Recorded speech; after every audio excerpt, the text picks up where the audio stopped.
Bueno, es el material de Python y tiene algo muy particular en el caso de la FIN, es que también un dev que se reconvirtió en dev. Bueno, estudió igual computación, si no me equivoco, Sí, ingeniería industrial computación. No viene de zero background, pero igual es uno de estos consultores que se reconvirtió en dev. Se claro. quería preguntarte que cuéntanos tu reconversión a ser dev. Tuviste que aprender quizás hartas cosas solo, Sí, el síndrome del impostor eh, y etcétera, este camino. ya. Eh, bueno, sí, yo no estudié computación, estudié TI. Ah, no, eso. Eh, ya, también. Bueno. Y en TI en general hay como... O sea, si te gusta programar, puedes programar harto. Si no te gusta programar, te puedes ir más como por cosas de gestión, como industrial y cosas así. Pero a mí siempre me gustó programar. Y desde chico hacía proyectos de desarrollo web, hacía páginas web. Y cuando salí de la U estaba como medio aburrido de eso entonces, y no sabía qué hacer. Y por eso me metí a la consultoría, porque la gracia era que pasaba por distintas industrias y en proyectos de corto tiempo. Entonces estaba, no sé, 3 meses en una industria eléctrica, después estuve 4 meses en automotriz, después estuve 6 meses en industria de alimentos. ¿Cachai? Entonces tenía como una visión de distintos tipos de industria y de pega y con eso mi idea era como ver qué me gustaba eh, para después dedicarme como a eso. Pero no me gustó mucho y además tenía problemas como de calidad de vida, trabajaba mucho todo el día y renuncié. Y, y ahí como que dije ya, quiero volver a programar. Eh, y encontré un aviso en Facebook de Oscar, no sé si cachan a Oscar. Facebook. Oscar es el dev más antiguo de Fintual después de Sarachev, aunque Sarachev se fue entre medio, entonces como que no cuenta mucho. Sí, se presentó como el primer. El que más tiempo ha estado, sí. ¿Ah? Entonces, el que más tiempo ha estado, sí. Oscar sí, sí, po. Oscar debe llevar 4 años y medio quizás, 4 años por ahí. Eh, entonces vi un aviso en Facebook de él para entrar a Fintual y postulé y ahí quedé. Y claro, al principio no cachaba nada, ya harto tiempo sin programar también. Eh, y sí tuve que aprender muchas cosas solo, además porque yo estudié TI y no computación. Y hay cosas que en TI no te enseñan. Por ejemplo, lo que vieron la semana pasada de testing. Yo no cachaba nada de test. Sí. Entonces, tu reconversión fue como que postulaste una pega de dev cuando abres consultoría y quedaste al tiro. Sí, que al tiro. Ese es un viaje corto. Es que igual sabía programar, Sí. ¿cachai? Igual algo hacía de programación en la consultora, no era que me desprendí totalmente. Pero sí sabía programar. A ver, yo creo que sabía hacer que las cosas funcionaran, pero no que fueran como bonitas, ¿cachai? Claro. ¿Ya? Y ese punto es como importante. En una charla que hice hace como 2 meses, que era de cómo programamos en Fintual, hay como dos partes importantes. O sea, cuando uno es dev, lo primero que se imagina es como te dan un problema, tengo que hacer un código que lo solucione, ¿cierto? Y mucha gente se queda ahí como ya, funcionó, listo. Pero en realidad son dos partes. Una es que funcione y la otra es que esté bien escrito. ¿Y por qué tiene que estar bien escrito? Para que sea sostenible. ¿Ya? ¿Y qué significa eso? Que ese código después alguien lo pueda tomar, lo lea, lo entienda y lo pueda perfeccionar o agregarle cosas. ¿Ya? Si yo no hago eso, después es muy difícil agregar cosas nuevas. Y ese es como un dilema súper importante porque cuando tenéis un proyecto y tenéis plazo limitado, eh, uno siente que programando código así rápido lo va a sacar más rápido, ¿cierto? Pero eso en el corto plazo. Si yo miro a mediano plazo, largo plazo, después, si yo no lo hago bien, es súper complicado agregar cosas nuevas. O es súper complicado que alguien después en el futuro lo tome y lo entienda. ¿Ya? Eh, entonces, ese como dilema hay que tenerlo siempre presente, como qué tanto avanzo como loco escribiendo versus qué tanto me dedico a que este código quede bien escrito y, y haga que todo el código completo sea sostenible. ¿Ya? Eh, Hoy día, por ejemplo, en Fintual hay hartos problemas de poder como avanzar en features nuevas, porque el código viejo está medio complicado. Entonces meterme a hacer cosas nuevas con este código que está muy acoplado a alguna cuestión particular es difícil, ¿cachai? Por eso es importante tener como en consideración esto hoy, pensando en el largo plazo. ¿Ya? Sí, y de hecho me conecta bien a una otra pregunta que tenía. ¿Qué tiene que hacer? Tenemos build de 3 semanas. Estamos entrando la segunda semana. Según ti, ¿qué es lo que tendría que hacer un buen dev en esta segunda semana de 3 ¿Ya? en el contexto de un build? Es el momento de qué personalmente en el build. Segunda semana de un ciclo de 3. Sí, para 3 más 1 de cooldown, ciclo de 4. Ya, pero después sigue más ciclos, ¿cierto? Sí, claro. Ya. La primera semana hicieron llegaron con el shape listo más o menos el lunes fin de día, empezaba un documento de inicio de ciclo, Ah, ya, perfecto. ya están en PRs, obviamente hay grupos más rápidos que otros de lo mismo, pero ¿cuál sería el ideal? Pero el documento de inicio de ciclo está listo. Sí. Sí. Ah, ya. Y ahí está, pusieron, por ejemplo, qué modelos van a tener de datos, Eso sí. y eso está revisado e iterado. Revisado en parte con Sarache Ya, y después integrado en PRs, no sé muy bien todavía. ya. Yo creo que ese documento en particular es súper importante, porque te define cómo voy a trabajar después, y yo creo que ahí está la clave de lo que les decía recién. Si ese documento no está bien pensado, después va a ser difícil modificar cosas, ¿cierto? Entonces es importante conversarlo con harta gente, iterarlo y pensar harto en casos bordes. Empezar a pensar como ya, ¿qué casos bordes puedo tener? El caso borde está soportado por este modelo o no, porque hacer cambios después es muy costoso, ¿cierto? Ya, y me decís que ya tienen los primeros PRs. Vi por ahí, pero tenemos que visibilizar un poco más sus PRs porque por ahora no se ve muy bien. De hecho, están desarrollando una app que te va a permitir justamente tener más visibilidad de los PRs de los alumnos. Ya. Y de hecho es un punto que quiero comunicar hoy, como que estamos a punto de visibilizar más los PRs que salen, porque vamos a invitar a nuestro joven mentor consultor a tomar algún PR y hacer un refactor en vivo. Bueno, perfecto. Ya, pero a tu pregunta original, ¿en qué creo que se deberían enfocar esta semana? Yo creo que lo importante es ir iterando e ir probando las soluciones, ¿ya?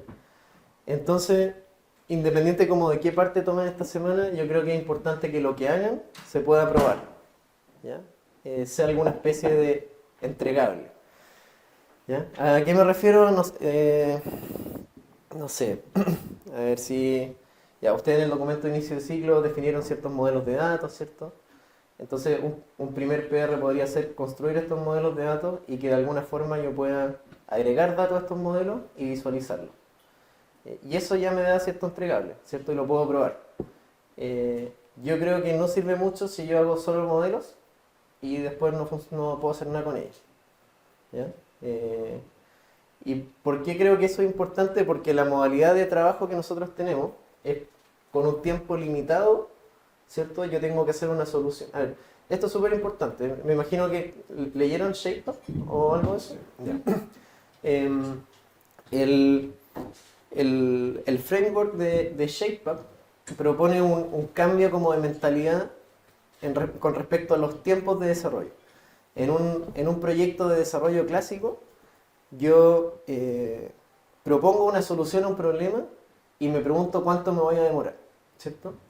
Entonces Valentín les plantea un problema, yo escribo lo que voy a hacer y digo ya, ¿cuánto me demoro en hacer todas estas tareas? Y yo digo ya, nos vamos a demorar 4 meses. Pablo dice no, nos vamos a demorar 3. Y ahí llegamos a un número, 3 meses y medio. Y resulta que a los 3 meses vemos que la cuestión no funcionó y le digo a Valentín, ¿sabes qué, Valentín? Vamos a tener que extender la fin 2 meses más porque si no, no te puedo entregar nada. Y Valentín me dice que no hay presupuesto, ¿cierto? Entonces va a tener que ir a hablar con Pedro y quizás Pedro nos da presupuesto y lo extendemos 2 meses más o nos dice que no y el proyecto queda ahí y todo el código que hicimos no sirve para nada, ¿cierto? ¿Cuál es lo que te propone ShapeUp? Es hacerlo al revés. Entonces yo parto de un tiempo ¿Cuánto tiempo tenemos? 3 meses, ¿cierto? Y tengo un problema. Y yo voy a hacer una solución que la pueda desarrollar en ese tiempo. ¿Ya? ¿Y qué gracia tiene eso? Que me evito tener que estimar cuánto me voy a demorar en hacer el proyecto completo. Que generalmente en desarrollo de software no funciona. Hay tanta incertidumbre que yo no sé cuánto me voy a demorar en un proyecto de desarrollo de software. Y en el caso de, o sea, me hace mucho sentido cuando uno equipo de desarrollo interno y lo hemos conversado algo, pero en el caso de ser una empresa de desarrollo de software, Yo creo que igual. y no tendría problemas como cuando, oye, pero entregaste menos de lo que esperaba, porque internamente creo que, claro, podía asumir el costo de una deuda Sí. técnica o... Es que yo creo que depende cómo se lo vendía al cliente, ¿cachai? Porque yo al cliente no le voy a decir, es distinto si yo le digo, ya, ¿qué necesitáis? Todo esto. Ya, me voy a demorar 3 meses y te voy a entregar eso ahí. Yo le digo al cliente, voy a trabajar para ti 3 meses y te voy a entregar lo que alcanza a hacer en esos 3 meses, que puede que sea algo así, pero no me voy a comprometer a entregarlo entero. ¿Y por qué? Y ya, tú decís como en una software factory. Incluso yo creo que es más difícil estimar. Está este típico como meme que dice como lo que el cliente pide, Claro. ¿cierto? Lo que nosotros entendemos, lo que hicimos y después lo que resultó y al final es una cosa totalmente distinta. El shape de un documento debe ser como una guía. Claro, el shape debería ser una guía, pero siempre nunca tan concreta, ¿ya? Eso es importante. El shape tiene que dar la libertad de desarrollo, no me tiene que decir qué modelos de datos tengo que hacer, por ejemplo. Eso lo ven después en el documento de diseño. El shape me tiene que dar una propuesta de solución a un problema a nivel macro, que después yo pueda bajar en ciertas cosas específicas, ¿sí? Ya, pero espérate, ¿cuál era la pregunta? La segunda semana, Ah, ya. más o menos van a llegar a la mitad básicamente del tiempo. Ya, eso es como lo que me enfocaría, en que lo que hagan, que probablemente van a ser algunos modelos de datos, se puedan probar. Y probar puede ser con un scaffold, por ejemplo, que creo que lo vieron, ¿cierto? Alguna vista en donde pueda agregar datos, quizás estas vistas tienen que estar conectadas unas con otras los modelos, ver las relaciones, ¿cierto? Pero yo creo que ese tiene que ser el foco, en que lo que hagan se pueda probar, siempre como que sea un entregable. Que tú me puedes decir como ya, te entrego esta primera versión, súper básica, pero podéis probarla, podéis meterle datos, podéis ver lo que tiene, etc. Y de hecho es interesante porque esta idea de entregar algo rápido, probarlo rápido, que se aplica al mundo del código aquí. Si preguntan a Pedro si yo quiero saber cuál es una cosa importante para hacer una buena startup, te va a decir equivocarte rápido. Claro. Se aplica también en el desarrollo ágil del modelo de negocio, ¿no? Y de hecho, antes de hacer Fitwell, probaron 4 o 5 otras ideas. Cada idea le dedicaron 2 meses. También es interesante porque aquí es un apetito, en vez de decir una estimación de cuánto tiempo, dicho, no, vamos a dedicar 2 meses, probar esta web, un otro modelo no funciona, pasamos al siguiente. Se equivocarse rápido. Y otra cosa que quería decir, hay algo que se llama Parkinson's Law, y que en inglés dice work expands so as to fill the time available for its completion. Es decir, la cantidad de pegas siempre se extiende hasta rellenar la cantidad de tiempo que tenemos. Es decir, que si quieres hacer un sitio web en 10 años, va a tomar 10 años. Si lo quieres hacer en un día, vas a tomar un día. Pero hay que hacerlo al revés y definir cuál es tu apetito. Claro. Otra pregunta, voy a pasar algunas porque ya respondiste. ¿Algún error en tu camino de aprendizaje a ser un buen dev que hiciste, que no deberíamos hacer? Sí, lo que les dije recién. Mi primer shape no entregué nada hasta que terminó. Y cuando terminó y se lo mostré a Agustín, me dijo, pero esta weá no la va a usar nadie. ¿Cachai? Mi primer shape, como contexto, era para traerse fondos mutuos de otras administradoras a Fintor. ¿Ya? Lo que nosotros llamamos External MLT. Básicamente, si yo tengo, por ejemplo, un fondo en el Santander y me lo quiero traer a Fintor, puedo hacer un mandato para que se transfiera como internamente y no pierdo beneficios tributarios, no se considera como un retiro, etc. Y para eso en Chile se ocupa un sistema que se llama CIDES. ¿Ya? Es una plataforma donde yo subo estos mandatos. Entonces yo escribí ese shape y después lo tomé yo también y lo empecé a desarrollar y no se lo mostré a nadie y cuando terminó las 6 semanas lo tenía listo y se lo mostré a Agustín y no le gustó mucho. Entonces ahí nos pusimos a hacer hartos cambios, al final me extendí, estuve todo el cooldown arreglándolo, cosa que podría haber mejorado si es que se lo hubiera mostrado, no sé, primera semana, esto es lo que tengo, ¿qué opináis? Ya, no cambien esta cuestión porque si no nadie lo va a usar, no da confianza, etcétera. Listo, segunda semana, acá está. ¿Qué otro error cometí que yo creo que es muy importante? En Fintual siempre decimos que tratamos de automatizar las cosas, ¿cierto? Ese es como el típico eslogan. ¿Sí? Automatizamos procesos para reducir los costos y bla, bla, bla, bla. Una cosa que yo creo que es muy importante es no automatizar al principio. ¿Por qué? Porque creo que para automatizar un proceso hay que vivirlo primero y hay que hacer la pega manual, o si no, no nos damos cuenta de cosas. Entonces, el mismo shape, cuando yo hago este mandato, subo un PDF a esta plataforma que se llama CIDESI. Y yo en el shape traté de automatizar eso. Y cuando terminó las 6 semanas tenía el entregable y empezó a funcionar. Y todas las cosas que subíamos a CIDESI, de las 10 que subimos, 9 se caían y había que revisarla a mano y modificarla. Y claro, ¿por qué me pasó eso? Porque nunca lo había usado, nunca había hecho un MLT real, o había hecho uno muy perfecto, sin considerar como ningún caso borde. Entonces cuando empezó a funcionar se caían todas. ¿Y qué hicimos?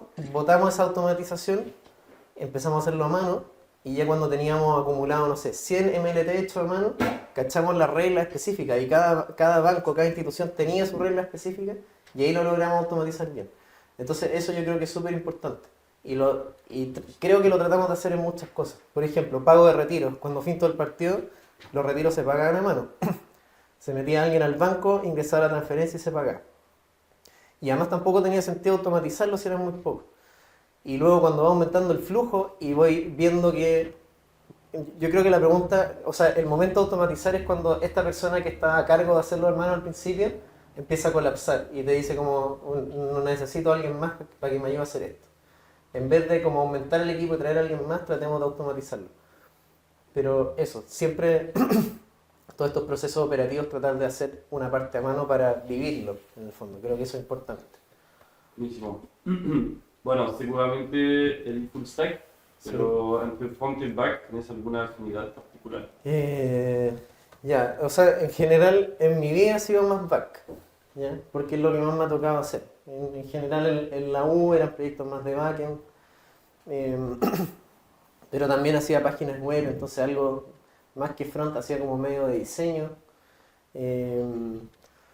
Pero últimamente estaba muy metido en front. ¿Y por qué? Porque hacía el proyecto en el que estoy, ¿no? Pero no sé si tengo alguna afinidad particular. O sea, el front al principio no me gustaba, lo veía como desordenado. En particular encuentro que JavaScript es medio desordenado. Pero depende de cómo lo manejes. ¿Sí? O sea, puede ser un lenguaje, JavaScript puede ser un lenguaje que lo puedes escribir muy desordenado o te puedes dar el tiempo de ordenarlo y que quede bonito. Entonces todo depende al final de uno, ¿cierto? Hay lenguajes que te obligan a ciertas cosas. No sé, por ejemplo, Python te obliga a manejar bien las indentaciones, qué sé yo. Y eso hace que tu código quede medio ordenado. Y siempre puedes meter un linter que te va a ayudar a estructurar cómo estás haciendo tu código, pero va un poco más allá. No sé, yo siento que la aplicación móvil, por ejemplo, la que teníamos hace 6 meses atrás, era una ensalada de cosas que nadie entendía. Y lo que tenemos hoy día está mucho más ordenado, está estructurado por carpetas. Ustedes vieron la semana pasada el modelo MVC, ¿cierto? Son como ciertas estructuras que te ayudan a organizar tu proyecto para ubicar como dónde va la responsabilidad en cada cosa, ¿cierto? Si quiero ir a si tengo en mente como ya tengo que modificar una cuestión, sé dónde lo encuentro. En el frontend yo creo que uno lo puede organizar también así de bien, pero diría que es una pega más como que no sé si está en algún framework, ¿ya? Por ejemplo, Rails te obliga a una estructura así. En React Native podéis poner las cosas donde queráis, ¿cachai? Sí. Y pregunto por qué el font fue mucho tiempo bastante simple Sí. y ahora empezó a ser como casi donde los desafíos más grandes aparecen. Sí, correcto. Antiguamente hacíamos puro front con lo de Rails, ¿no? Le empezamos a meter Angular un tiempo, después se cambió a Vue y hoy día se está cambiando todo a React, incluso fuera de Rails, ¿cierto? Usando una especie de API con GraphQL. Pero sí, diría que es como dentro de lo que tenemos hoy día de código de Fintual, el desafío está en... O sea, el desafío está primero en lograr separar las cosas, separar el backend del frontend, ¿ya? Y luego está en que este frontend nunca lo hemos hecho así. Entonces sí, es un desafío técnico que quizás no mucha gente sabe en Fintual cómo hacerlo. Y estamos recién empezando. Ah, bueno, y además separar el diseño también, el design system aparte. Es un poco una reacción a un equipo en crecimiento. Sí, es interesante también porque a veces hay como un bias de creer que al front van a ser algunos tags de HTML, un poco de CSS de estilo, Bootstrap, qué sé yo, y según real dev es el backend, pero más y más los desafíos que tenemos en el front. A ver, últimas dos preguntas. Si tuvieras que ser CTO de una nueva startup, ¿qué stack elegirías? Ah, buena pregunta. Ya, para el backend yo sí elegiría Rails. ¿Ya? ¿Y por qué? Porque Rails es muy rápido para hacer un MVP. Y como dijiste hace un rato, lo más importante en una startup es probar rápido. Porque probablemente te vayas a equivocar. ¿Y cómo logro probar rápido? Con un framework que me permita desarrollar muy rápido. Entonces, como vieron en Rails, con un comando hace un scaffold de un modelo completo, ¿cierto? Es muy rápido. Típico ejemplo de Rails, como puedo hacer una página, un sistema web de noticias con post y comentarios en, no sé, media hora, menos. Entonces sí, elegiría Rails. Alguien quizás podría decir ya, pero Rails no escala o no es eficiente, no sé. Yo creo que la velocidad que te permite el desarrollo es más importante en una startup que qué tan eficiente sea y qué tantos servidores necesito por detrás para sostenerlo. A menos de que sea una startup enfocada, no sé, en algo que necesite mucha eficiencia para correr, ahí quizás necesitaría otra cosa, pero sí partiría con Rails. Ahora, lo que sí, si tuviera que partir una startup con algo tecnológico, probablemente trataría de hacerlo app first, desde un inicio. Yo creo que hoy día llegáis mucho más rápido a la gente con una app que una página web. En general la gente mira todo en el celular, ¿no? Como raro que a menos de que sea algo específico que te metas en el computador, no sé. Trataría de partir al tiro first. ¿Y cómo conectar? Bueno, ¿y qué haría el app con React Native? ¿Y cómo lo conectaría con el backend con GraphQL? No haría una API REST. No sé si saben qué es GraphQL. Vamos a ver. Lo vamos a ver. Sí, Ya, pero, perfecto. ¿pero por qué? ¿Por qué con GraphQL? ¿Eh? Porque No, no por porque es del eficiencia. principio. ¿Por qué desde el principio con GraphQL? Sí. Es que la gracia de GraphQL, a ver, ¿qué problema tenéis con una API que yo creo que es importante? El versionamiento. Entonces, imagínate, saco una API, la tengo conectada con mi aplicación móvil, y me equivoqué en una cosa, en un campo, o agrego un campo nuevo a esta API, a un endpoint. Tengo que actualizar mi aplicación móvil para que soporte los cambios que hice atrás, ¿cierto? Sí. ¿Y cuál es un problema grande en las aplicaciones móviles? Es que es difícil o no es instantánea la actualización, ¿cierto? A diferencia de la web, que cada vez que te metís ves la última versión, en la aplicación móvil no. A menos de que la actualices, que no todo el mundo lo hace, tenía una versión antigua. Entonces un desafío en eso es cómo hago que mis aplicaciones antiguas puedan usar mi backend nuevo. Y una forma es versionar. Entonces parto con la API V1, voy con la V2, V3 y ya se vuelve poco escalable, ¿cierto? O me quedo con la V1 nomás y empiezo a deprecar versión antigua a la API y le muestro un mensaje que dice actualiza tu aplicación. Pero no es muy agradable eso para el usuario. O ocupo GraphQL que me permite, por ejemplo en un endpoint o en una query, yo puedo agregar campos y las aplicaciones viejas no las consultan nomás. La gracia de GraphQL es que yo tengo tipos y en una query puedo pedir lo que yo quiera de los tipos, ¿cierto? Entonces ya, tú decías hay eficiencia, claro. Tenía un endpoint que disponibiliza tantas cosas y la API, o sea, la aplicación solo pide lo que necesita, ¿cierto? Entonces sí, no pido todos los datos, menos tráfico de datos, más eficiente. Pero además, yo pido lo que necesito y mis aplicaciones más nuevas pueden pedir campos nuevos que las viejas no, y eso no se cae. Y además GraphQL tiene ciertas utilidades para que yo vaya deprecando campos. Entonces, si yo hay un campo que lo usaba y ya no lo uso, le puedo poner ahí como deprecated reason y le digo esto está deprecado por bla bla bla bla. Después de cierto tiempo depreco todas las aplicaciones anteriores y me echo todo lo que tenía deprecado. Entonces te permite manejar eso también, sin versionamiento. Yo creo que eso es lo más importante de por qué usar GraphQL. ¿Ya? Buenísimo. Súper perfecto. Ya, ¿Ah? Es como de Google. No tengo idea. No, Puede ser. última pregunta anecdótica. ¿Vim o VS Code? Yo no, Vim es como demasiado hacky encuentro yo. Yo no tengo idea cómo usarlo. Pero hay algunos devs en Finton, como más old school así, onda Martín, que Martín, por ejemplo, es la única persona en Finton que no usa Mac. Es el único que tiene un computador con Linux.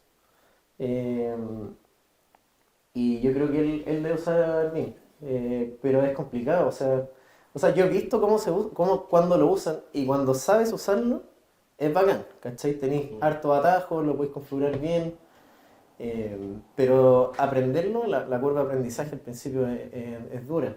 Y a mí VS Code me gusta harto, o sea, yo estoy muy acostumbrado a programar con VS Code. A ver, para mí algo que te puede decir como si un dev tiene experiencia o no en cierto entorno de desarrollo es qué tanto mouse y qué tanto teclado usáis. Y cuando yo entrevisto me fijo en eso, ¿cachai? En general los devs con más experiencia usan más el teclado nomás, el mouse lo usan muy poco. Y eso es que te aprendiste los atajos del programa que estás usando para desarrollar y lo haces más rápido nomás. Cambié con el teclado de como un código a otro, pasáis a la terminal, ¿cachai? Puedes abrir archivos rápidos, puedes buscar rápido. Yo creo que al final da lo mismo que programa usáis. Si lo sabes usar bien, está bien, ¿cachai? A mí me gusta VS Code. Hay gente que usa Sublime, no sé. A mí Sublime no me gusta porque además te cobra. Pero son muy parecidos, ¿cachai? Y además tienes caleta de plugins que ahí tenés que ir descubriendo y viendo cuál te sirve y cuál no, ¿cachai? Perfecto. Yo terminé mis preguntas, dejo al público, Sí, pregunta. o si no, cerramos aquí. Sí, yo. Dale. Dale, no. Iba a preguntar como relacionado a lo que te preguntaron antes del stack. Y dijiste que partirías con Rails, Sí. como monolito o separado. Es que depende, pues si querís. A ver, yo, dije ahí que haría app first. Para eso sí o sí tenéis que separarlo, ¿cachai? Ahora, yo no separaría cosas como. A ver, hoy día, Fintual partió con un monolito que tenía todo, ¿cierto? Hoy día el plan es hacer muchas cosas. Tenía el Design System, ¿ya? Que lo que hace es que te exporta paquetes de componentes para React y para React Native. Tienes el frontend web, que es React, que va a consumir el GraphQL del backend. Tienes el front mobile, que también va a consumir con el mismo GraphQL el backend. Y tenés el backend, ¿cierto? Entonces son varias cosas. Yo no partiría separándolo así, ¿ya? ¿Por qué? Por ejemplo, ¿por qué hay un Design System? ¿Cachai? El Design System es gente que está especializada en hacer componentes, ¿cierto? Nuestros, para que después los vayamos usando en otras cosas. Si yo voy a partir solo con una cuestión app first y voy a hacer solo eso, puedo meter los componentes directos ahí, ¿cachai? No veo que no voy a tener tanta gente para poner a algunas personas a trabajar en esto y otras personas a trabajar en esto. Yo no haría eso, ¿cachai? Pero sí, si me dijerais como ya, tenéis que hacer una aplicación web, no mobile, onda web, yo al principio partiría con lo de Rails, ¿no? ¿Por qué? Porque es más rápido, ¿cachai? Es más simple. Y al principio no tenéis que hacer una cuestión bonita, ¿cachai? Yo creo que es más importante probar que funciona, ¿no? Si a la gente engancha con esto o no, que te den feedback, así como ya, este producto me gusta, no me gusta, después lo haces más bonito, pero al principio da lo mismo, ¿cachai? Que te quede feo, ¿no? Que se pueda probar, ¿no? Yo creo eso. Cuando hablas de componente, ¿Mm? ¿a qué te refieres? O sea, un ejemplo. Ya, componente, por ejemplo, en React Native un componente es un botón. ¿Ya? Pero como está pensado React es construir en base a componentes e ir usando componentes para construir componentes más grandes, ¿cierto? Entonces, por ejemplo, un componente en React como hecho por nosotros podría ser un bottom shift, que es cuando apretáis en la app y se te abre como una cuestión desde abajo para arriba, tiene un título, tiene un contenido y tiene un botón, ¿cierto? Entonces yo podría hacer un componente que reciba esas tres props: title, content, bottom text y onPress, no sé, ¿cachai? Claro, y te lo despliega. Entonces yo tengo un componente que después cuando yo necesito un bottom shift, uso eso nomás y no tengo que llamar a cada componente individual. Y la gracia es que puedo reutilizar código y todos los bottom shifts se van a ver igual, ¿cachai? Esa es la gracia de trabajar con componentes, ¿cachai? ¿Y qué es lo que está haciendo el Design System? Es precisamente eso. Está haciendo una estandarización de componentes que vamos a usar en la aplicación. Y lo hacen ustedes. Y lo mantienen ustedes. Claro, pero eso está recién partiendo, ¿cachai? ¿Y por qué no usar una librería de componentes? Porque igual sobre esa librería, ya, cierto, tenéis componentes nativos como de React. Bien, React viene con componentes. Tengo el botón, tengo el text, tengo, no sé, el view, el scroll view, etc. Pero tú no quieres tú quieres meterle cosas a esos componentes. Por ejemplo, yo quiero que el botón de Fintol sea azul. ¿Ya? Entonces, ¿qué hago? Hago un componente que usa ese componente y le pone estilo, ¿cierto? Y eso es lo que hacemos hasta ahora. Entonces, tenemos una carpeta componentes en React en la aplicación móvil y que usan otros componentes y los modifican, ¿cierto? Pero hoy día se está separando porque son equipos de trabajo distintos y además porque quieres estandarizar los componentes web con los componentes móvil. Entonces, el repositorio de Design System te exporta paquetes para móvil y web, que son componentes que funcionan parecido y que se ven parecidos, ¿cachai?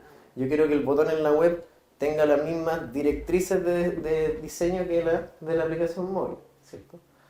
Y eso lo podéis lograr estandarizando que lo haga un equipo en un repositorio, ¿cachai? Pero sí, hoy día, bueno, eso es trabajo que se está haciendo ahora, ¿cachai? Hoy día seguimos usando componentes que están dentro del repositorio de móvil y que son componentes nuestros que usan otros y los modifican, ¿cachai? Son las 10:03, no sé si hay más preguntas o si cerramos. ¿Tú tenías una pregunta? Yo, bueno, yo te quería preguntar sobre trabajar en equipo. O sea, por ejemplo, yo vengo mucho de trabajar por mi cuenta, y entonces, como que, ¿qué cosas crees que...? Y bueno, y a veces el trabajar en equipo implica mucho, como estar cuando se empieza como reunirse mucho y estar como gastar mucho tiempo en reuniones. Sí. Y a lo mejor como que todo tener que consultarlo. Buena pregunta. Y ¿cómo crees tú que son buenos Ya, trucos de para partida- avanzar en equipo, pero sin estar todo el tiempo teniendo que, Sí. que acordar todo? De partida yo me considero anti-reuniones, ¿ya? Y cuando trabajaba en la consultora, bueno, muchas de las cosas que pienso o como mi forma de ser están como marcadas por cuando trabajé en la consultora. Y una de esas es anti-reuniones. ¿Por qué? Porque cuando estaba en la consultora y me metía en empresas grandes, en general ves mucho que se juntan y no sirve, ¿cachai? Como ya, le preguntáis así como ya, ¿tú qué haces durante el día? No, en la mañana voy a la reunión con tal persona, en la tarde preparo un reporte y lo muestro en la reunión con tal persona y en la tarde voy a otra reunión. Ya, ¿y qué decisiones sacan de esas reuniones? Nada, ¿cachai? Entonces esas reuniones las matáis, ¿no? Entonces yo trato de tener las menos reuniones posibles. Pero sí creo que algunas sirven. Entonces en mi equipo, que somos 3 devs, tenemos reuniones todos los días de 15 minutos, que es una daily. Y lo usamos para ver en qué está cada uno, qué problemas tiene y si necesita ayuda en algo. Y además tenemos una reunión del equipo, que es todos los lunes, que vemos la planificación de la semana. Y además tenemos una reunión con los de afuera, como los stakeholders, una vez al mes. ¿Ya? Esas son las reuniones que tengo yo, no tengo más que eso. Ya, respecto al trabajo en equipo, yo creo que a mí me gusta trabajar solo en periodos, o sea, en general, sí, trabajo solo, cuando estoy escribiendo código. Y yo creo que eso es súper valioso, a los devs les gusta en general, y creo que está bien, ¿ya? Cuando trabajo como más en equipo ahí, es cuando tengo alguna duda de decisión que tengo que tomar. O no sé hacer algo, o estoy pegado, ¿ya? Yo creo que ahí es muy importante trabajar en equipo. ¿Y qué significa trabajar en equipo ahí? Es, no sé, por ejemplo, yo le digo a mi compañero de equipo como, estoy pegado con una cuestión, ¿me ayudáis? Ya, nos metemos un huddle, conversamos, tengo estas dos alternativas, ¿cuál te tinca más? Ya, esta, bacán, hagámosla. Y a veces programamos los dos juntos, ¿cachai? Pero en general creo que es bueno el trabajo individual. Siempre sabiendo qué está haciendo tu compañero de equipo y siempre coordinando. Yo creo que es bueno como dividir tareas individuales, ¿ya? O sea, tengo este plan de la semana, ok. ¿Cómo lo podemos dividir para que no choquemos? ¿Ya? Si yo me pongo a hacer cosas que dependen de las tuyas, probablemente va a haber algún problema. ¿Cachai? O al revés. Porque si uno se atrasa, atrasa al otro. Entonces, ahí yo creo que es importante tratar de dividir en cosas que no se topen mucho, ¿ya? ¿Qué más? En trabajo de equipo yo creo que es muy importante revisar rápido. ¿Ya? Acostumbro a revisar los PR de mi equipo el mismo día. ¿Por qué? Porque yo creo que un problema recurrente y que te frena mucho es tener PR abierto, ¿ya? Si tenéis 4 PR abiertos, es muy difícil avanzar con cosas nuevas. Entonces, yo creo que es muy importante revisar rápido, dar hartos comentarios, cosa que el otro lo pueda tomar, pueda iterarlo de nuevo lo reviso y vamos mezclando rápido. Siempre es bueno ir mezclando rápido. Y eso, el pair programming también creo que es bueno. Quizá, pero lo veo como controlado. Yo no haría pair programming todo el día. Haría sesiones de 1 o 2 horas. Pero eso, yo creo que es importante como dividir bien para no chocarse, respetar como el tiempo individual de desarrollo y revisar rápido. Eso diría. Bueno. Me surgió una pregunta más específica con algo que dijiste. Que la semana pasada el chef nos mostró como, ya, si es que estáis esperando que salga un PR para poder avanzar en algo porque necesitáis ese código, Sí. así otra rama a partir de esa, Claro. y después como que, Exacto. ya. ¿Qué pasa si es que necesitáis cosas que están en dos PR distintos? Cagaste. Ahí está.